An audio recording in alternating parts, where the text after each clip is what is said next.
ஒரு காலத்தில் வந்து பார்த்தீங்கன்னா சுருளிராஜன், பல வி.கே. ராமசாமி, இன்னும் நம்ம கவுண்ட் பண்ணி செந்தில், வடிவேலு சொல்லிக்கிட்டே போகலாம். பல காமெடி நடிகர்கள் கலக்குனாங்க. கலக்குன்னு கலக்குனாங்க. நாகேஷ் எல்லாம் கலக்குன்னு கலக்குனாங்க.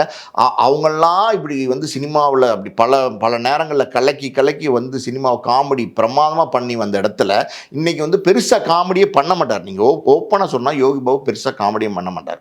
யோகி பாபு பெருசாக காமெடி பண்ண மாட்டார். ஆனால் யோகி பாபு என்னன்னா நம்மளை வந்து இவ்வளோ பெரிய இடத்துல கொண்டு வந்து உட்கார வச்சுட்டாங்க. தெரிஞ்சோ தெரியாமோ நம்மளை வந்து காமெடினா ஒத்துக்கிட்டாங்க. நம்ம வந்து அதாவது வந்து ஒரு விஷயத்தை தெரிஞ்சுங்க.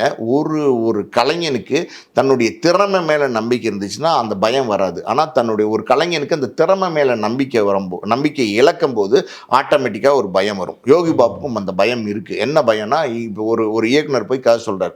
சார் இந்த கதை எப்படி சார், இந்த பிரமாதமாக இருக்குது சார் அப்படின்னா, எந்த கதையுமே இது வரைக்கும் யோகி பாபு கேட்டுட்டு இந்த கதை நல்லா இல்லைங்க, நான் நடிக்க மாட்டேன்னு சொல்கிறதே கிடையாது.